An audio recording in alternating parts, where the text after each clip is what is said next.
Dans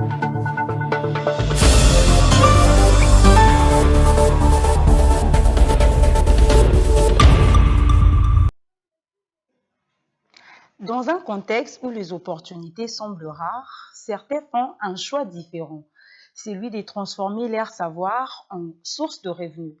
Madame, Messieurs, bienvenue à ce nouveau numéro d'Actu Business, ces rendez-vous, comme vous le savez, qui met en avant l'entrepreneuriat, le management ainsi que le business dans sa globalité. Aujourd'hui, nous allons découvrir comment transformer son expertise ou même son savoir-faire en source de revenus. Et pour parler de cela, j'ai sur ce plateau celui qui accompagne les jeunes à créer en tout cas des richesses, de l'idée jusqu'à la création d'impact concret. Il est coach en entrepreneuriat, mais aussi consultant en développement de projets. J'ai donc ici sur ce plateau M. Sambil Mavungu, à qui j'ai dit bonjour et bienvenue. Bonjour madame. Comment allez-vous? Ça va vous-même? Oui, en forme. Et Très les ravi. affaires? Ça va. J'ai fait grâce.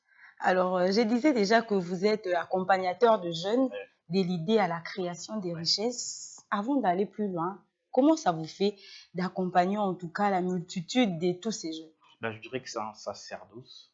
Bon, je suis Juna Sambil Mavungu, coach en entrepreneuriat et consultant en développement de projets, entrepreneur aussi. Pour moi, c'est un sacerdoce parce que je pense que la jeunesse est le socle du développement de toute une nation. Parce que s'il faut s'investir sur la jeunesse, c'est réfléchir doublement sur la préparation d'un avenir meilleur pour toute une nation. C'est très important. Et comment vous jugez en tout cas l'adaptabilité? Depuis un moment, vous le faites et comment vous jugez cet accompagnement? Est-ce qu'il y a des retours positifs? En vrai, nous avons une population qui n'est pas encore très assise en termes de l'éducation liée à l'entrepreneuriat ou à la création de richesses.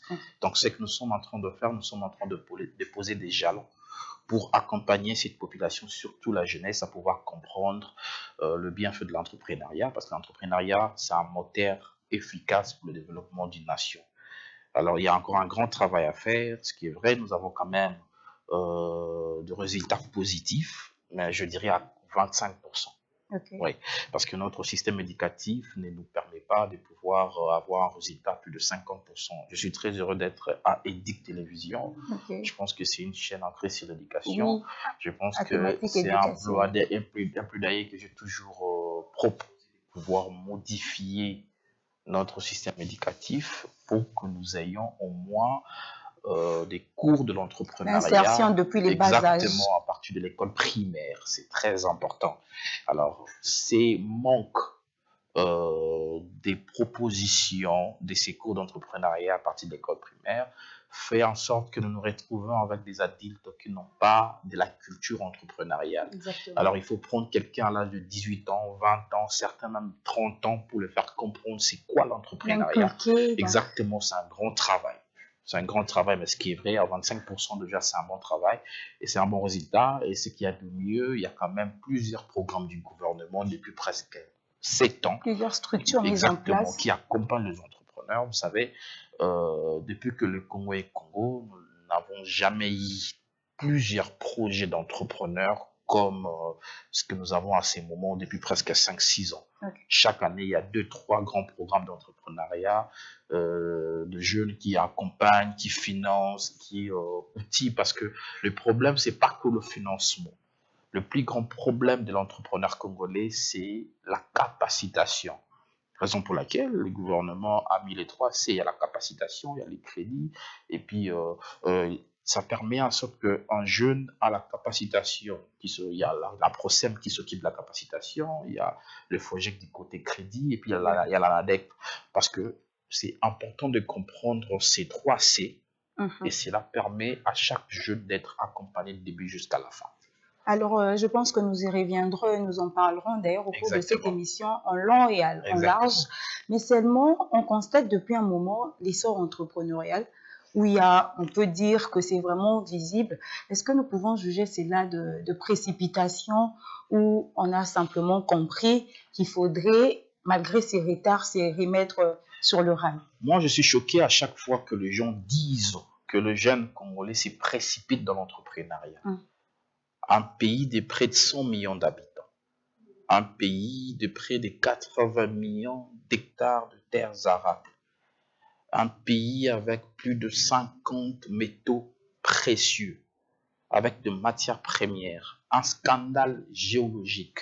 dont on ne Nous ne pouvons bénéficie pas pas dire que les jusque-là. jeunes sont pressés ou se précipitent dans l'entrepreneuriat, pendant qu'on croit laisser l'entrepreneuriat pour aller dans le salariat. Il y a les Libanais qui débarquent dans ces pays en babouche et des ans après, deviennent Tout le millionnaires. monde ne sera pas entrepreneur, ça on doit se le dire. Je vous dis, tout le monde ne sera pas entrepreneur, mais si Mm. vous avez besoin des Congos prospères, on a besoin de vrais entrepreneurs congolais. Ces pays ne va jamais, je précise, jamais décoller si nous n'avons pas deux entrepreneurs congolais multimillionnaires, même milliardaires. Ça vous avez signifié. Et comme je disais tantôt, on voit l'essor, les gens qui ont cette envie-là. Comment vous caractérisez cela? Est-ce que c'est juste un essai ou on entreprend concrètement comme il se doit? Bon, tout commence par un essai. Voilà, c'est en essayant qu'on s'est dit, OK, on peut toutefois faire quelque chose, en fait. Parce que on n'a pas assez de repères chez nous. Vous voyez, on n'a pas assez de repères. Au Congo, on n'a pas un groupe. On essaie de faire, Exactement. et On n'a ceux-là pas qui un réussissent groupe qui, ça continuent. fait presque 100 ans, est là. Un groupe congolais, je dis bien. Les groupes Bemba n'est plus là, le Dokolo ne sont plus là. Voilà quoi. Donc, on n'a pas de repères. Donc, le jeune Congolais essaie de se battre eux-mêmes avec le petit conseil des coachs par-ci par-là, en lisant un livre et tout. Les entrepreneurs congolais, c'est des héros. Il faut les reconnaître. Un travail de combattant, comme qui Exactement. dirait entreprendre en RDC, c'est Exactement, vraiment parce un que travail de l'écosystème est combattant. encore très lourd. Il faut Qu'on se le qu'on se dise. dise. C'est encore très lourd, bien qu'il y a des efforts qui sont consentis au niveau du gouvernement. Il y a des vrais efforts qui sont consentis au niveau du gouvernement, mais il y a encore un grand travail à faire. Nous espérons que cela portera de fruits en tout cas. Oui. Alors, entrons dans les vifs de notre sujet. Je disais tantôt qu'on on va découvrir comment monétiser son savoir ou même son expertise. Vous êtes coach en entrepreneuriat, vous accompagnez pas mal de jeunes. Comment vous jugez en tout cas ces côtés-là où vous dénichez des compétences, mais plusieurs ne savent pas vraiment sont capables?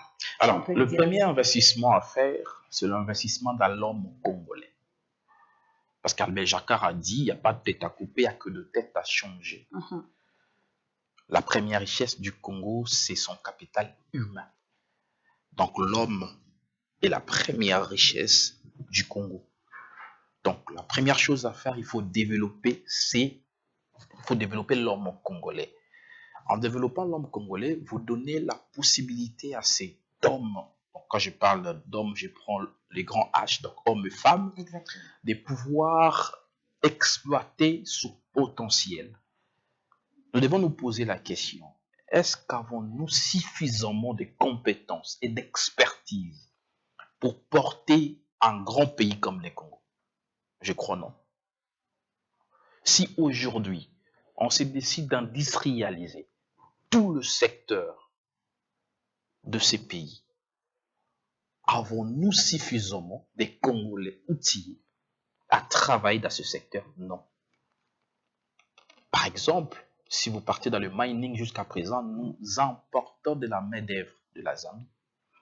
Les plus grandes fermes agricoles dans le Katanga, les gens qui y travaillent viennent de la Zambie. Même chez nous ici, plusieurs industries alimentées importent de la main-d'œuvre, même les sociétés de télécom. Il y a des ingénieurs qui viennent encore d'ailleurs. Raison pour laquelle il faut donner beaucoup de moyens au ministère de la formation professionnelle, au ministère de la jeunesse, au ministère de l'éducation. Ces ministères vont nous permettre à construire l'homme congolais. Ce que nous avons comme avantage que 60% de la population congolaise, c'est carrément de jeunes.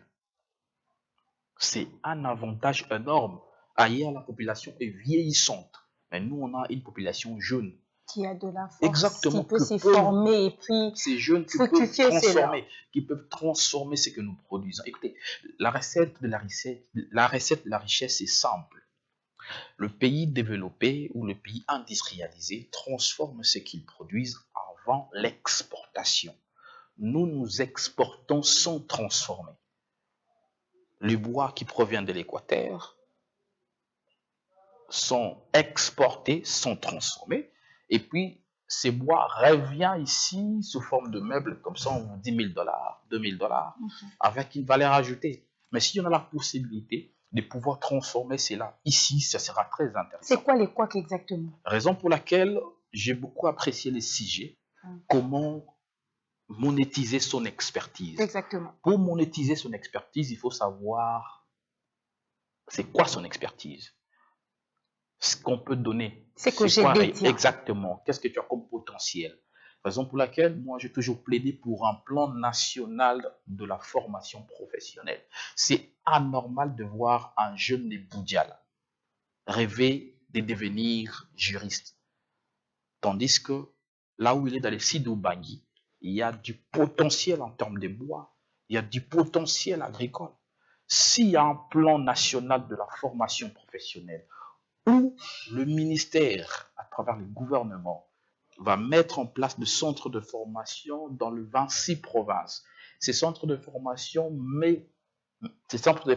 mettent en valeur les capacités naturelles. Quand je parle de capacité naturelle, c'est les ressources de chaque province. Et que ce jeune, nous serons formés par rapport à ces ressources naturelles. Vous n'allez pas voir un jeune qui se retrouve dans le Sankourou vouloir forcément venir à Kinshasa. Tu es au milieu des arbres et tu veux forcément faire l'informatique alors que tu Exactement. Donc, ces plans nationaux de formation professionnelle va permettre à ce que nous puissions susciter une nouvelle génération de professionnels. Réorienter d'abord. Exactement, parce que même si on incite de jeunes dans l'entrepreneuriat, mais quand ces jeunes vont se lancer dans l'entrepreneuriat, après, ils auront besoin de la main-d'œuvre pour leurs entreprises. Il y aura une carence de cette main-d'œuvre. C'est comme ça qu'on se retrouve. Madame, moi, je fais l'arrière-pays, les provinces. On a pu répertorier plus de 2000 fermes en cessation de service par manque de main-d'œuvre, de fermes agricoles. Certaines fermes ont même des poissons qui vieillissent dans des étangs, des produits qui pourrissent, parce que on a un sérieux problème de la main-d'œuvre agricole. Et pourtant, raison pour laquelle moi j'appuie les programmes du service national.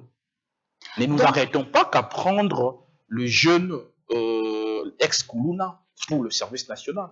Prenons aussi des jeunes qui sortent des écoles pour le service national. Donc, à vous entendre, d'abord, investir dans la formation. Oui.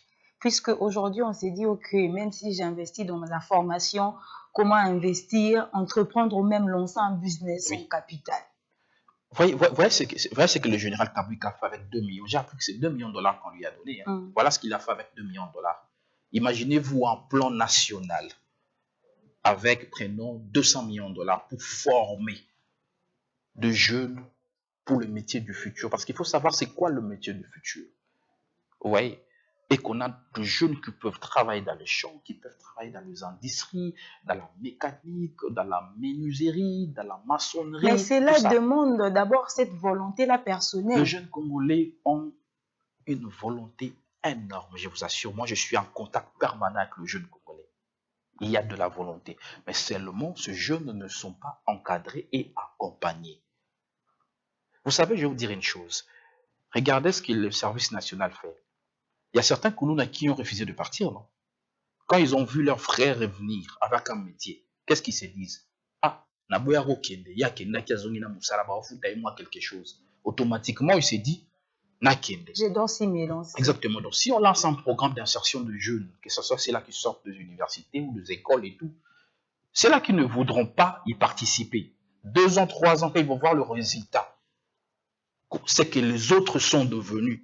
C'est comme ça que ça va motiver aussi. C'est là qui ont refusé, bien sûr, qui seront proposés après de pouvoir participer. Mais tant qu'il n'y a pas un résultat, c'est compliqué. Alors, parlons cette fois-ci de ceux-là qui ont quand même, qui savent ce qu'ils détiennent comme potentiel. Je sais faire quelque chose. Comment passer à je gagne avec ce que je sais? Cette transformation-là, ça se passe comment? Alors, puisque là, on a d'abord parlé de ceux-là qui ignorent le potentiel qu'ils ont peut-être, ou comment susciter cela. Oui. Alors, déjà, nous avons la chance de vivre à ces moments du digital, à l'ère du digital, en fait, où tu peux vendre tes compétences en tant que consultant. où tu peux transmettre tes compétences en entrepreneuriat, que ce soit dans le digital, que ce soit dans le physique, tu as cette possibilité-là. Moi, je travaille pour les ONG, j'ai appris le développement de projets communautaires dans les ONG, j'ai appris l'entrepreneuriat et aujourd'hui, je monétise cette expertise à travers les réseaux sociaux. Comment? Mais simplement, je me suis décidé de commencer à faire des vidéos, de vendre mon expertise. J'ai commencé à faire des vidéos, j'avais pas assez de vues, hein, et puis après un moment, ça commence à prendre, et il y a des gens qui actuellement achètent mon expertise, mes services. Donc il faut commencer en fait.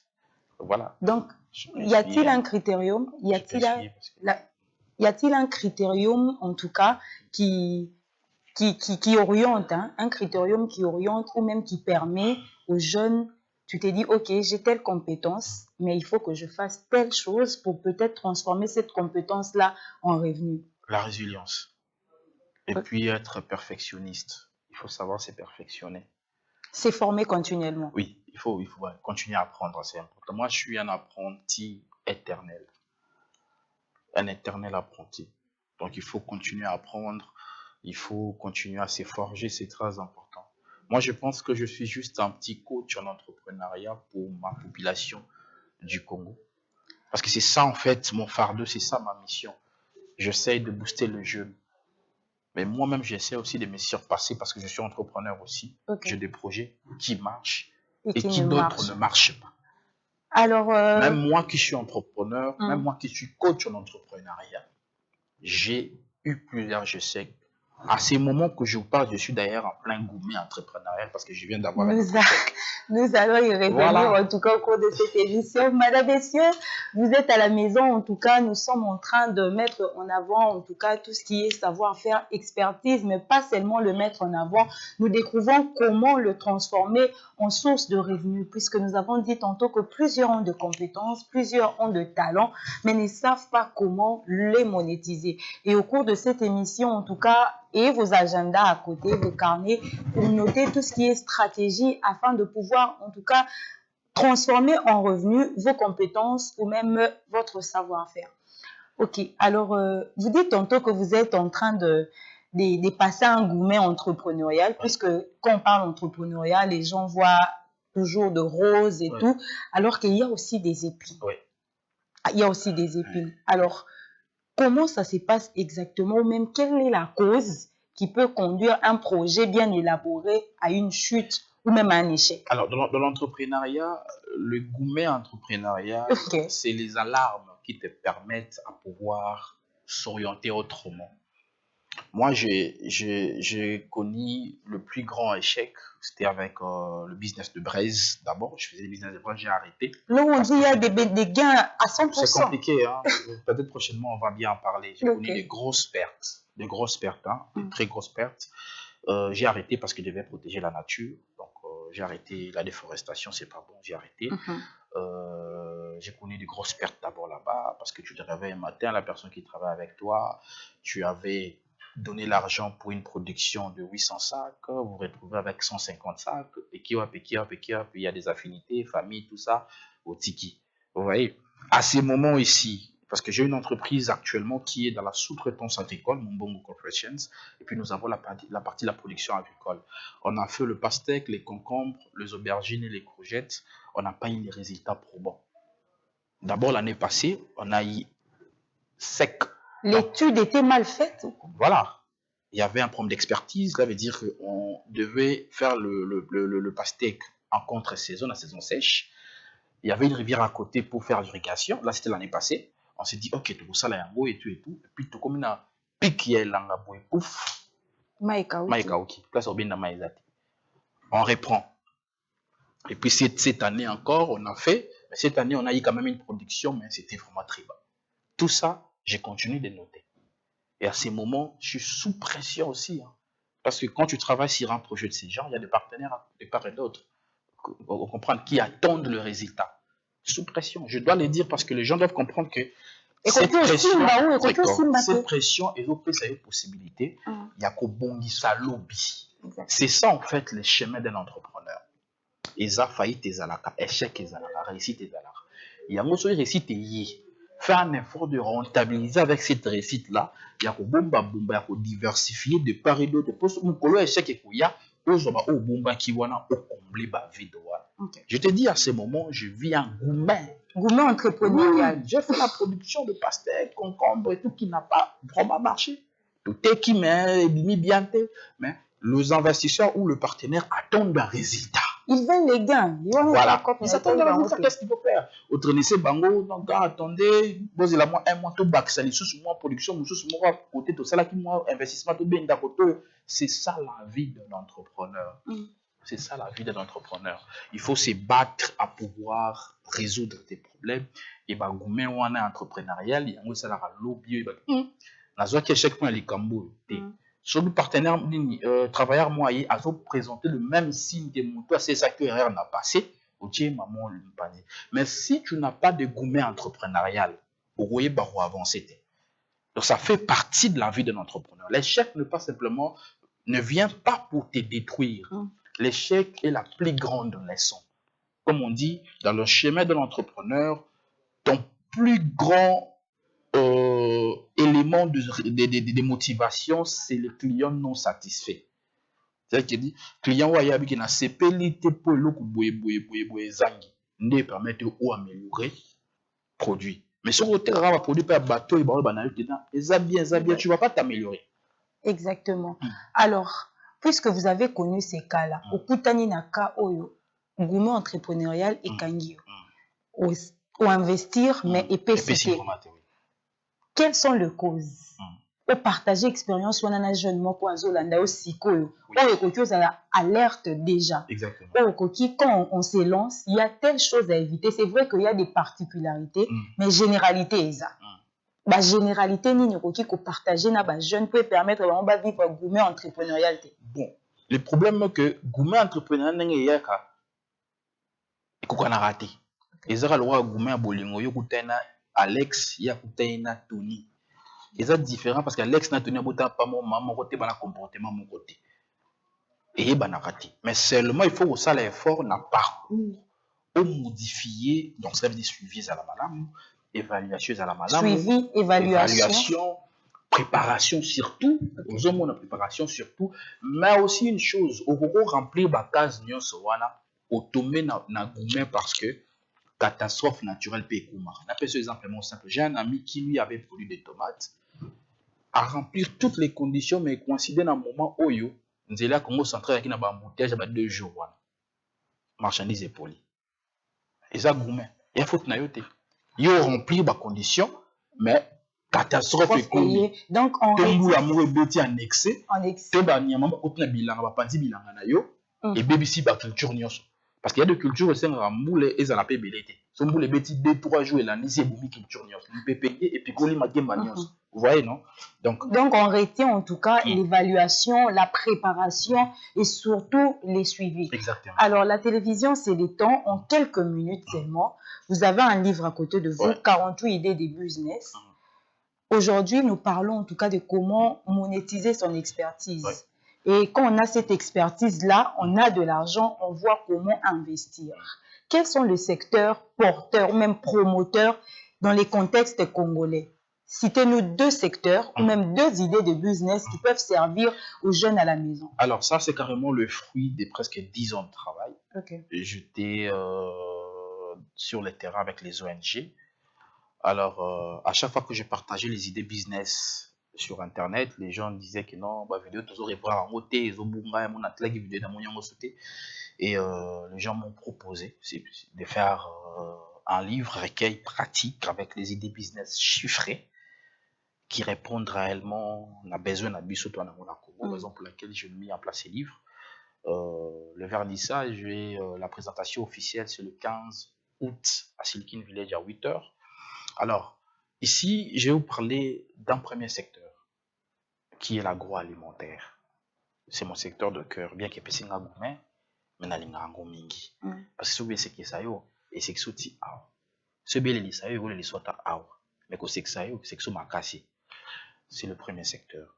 Pourquoi? Parce que c'est la consommation journalière. Collier si la caté. Par exemple, là, qui n'a pas jeune, sur le tala, banana agroalimentaire.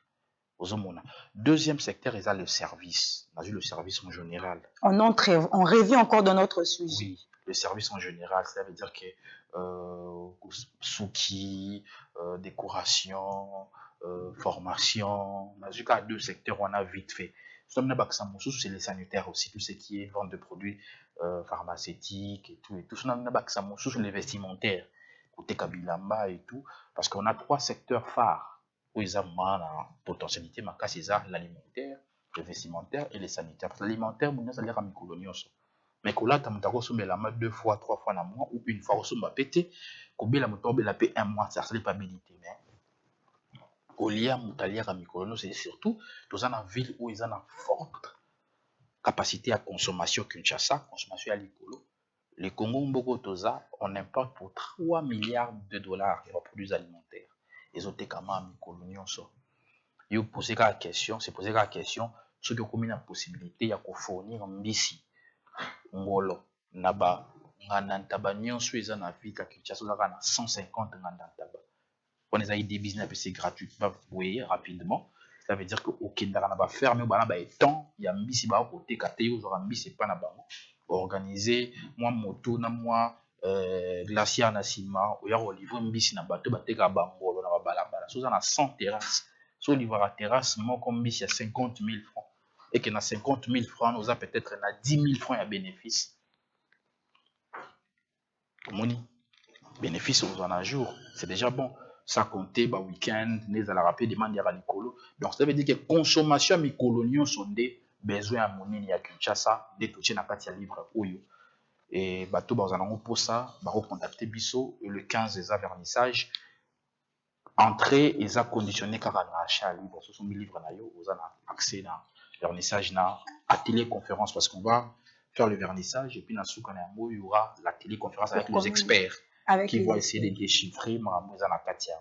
Alors, les cadeaux dans la jeunesse congolaise, je pense qu'il y a la Bible et la business pour les jeunes au Balimba se lancer. Et pour les salariés, parce qu'il va salaire plus ou quoi pour taguer ça les débuts du mois. Moi, activité à côté, ça l'ira bien. Alors, vous êtes coach en entrepreneuriat, vous accompagnez les jeunes d'émission touche à sa fin en une minute. Un jeune a un ndaku, n'a un capital T, n'a un bon T, mais je veux quand même lancer un business. Puisque vous dites tantôt que l'argent, ils auront un problème à l'ibosauter. J'ai fait quoi? Un dernier conseil à tous ces jeunes-là qui vous suivent au travers de Educ Télévision. Il y a ceux-là qui ont l'argent qui manquent de projets. Et il y a ceux-là qui ont des projets qui manquent d'argent. Mettez-vous ensemble. Le manque d'argent n'a jamais été un handicap pour se lancer dans l'entrepreneuriat. Mais le manque d'expertise ou de connaissances, c'est un handicap énorme. Il faut commencer avec le peu qu'on a. Raison pour laquelle, moi, quand j'ai mis en place Recueil, je suis basé sur de petites idées. À faible coût. Voilà. Et puis, imaginez-vous un jeune qui a un projet à la salon de coiffure depuis presque 2 ans. À la salon de coiffure, on a été, m'a dépensé à 50 $ dans divertissement chaque week-end.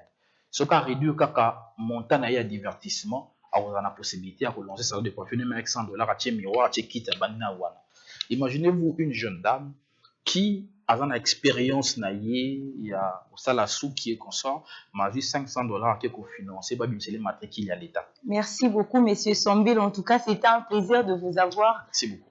Alors, c'en est fini, Madame, Messieurs, vous étiez à la maison, vous nous avez suivis, je vous dis grand merci pour votre réel et sympathique attention. J'ai un savoir, j'ai un talent, comment le monétiser? La première des choses, c'est vraiment s'former d'abord aux anango, salango bien, pour kokakote kango. Tu as quelque chose, tu as une compétence, mais tu n'as pas de capital, vends un service et ça te permettra de pouvoir trouver de l'argent afin de te lancer. Alors, merci à l'équipe technique pour la réalisation de cette émission. Quant à moi, je vous dis au revoir. Retrouvons-nous donc prochainement avec le même plaisir.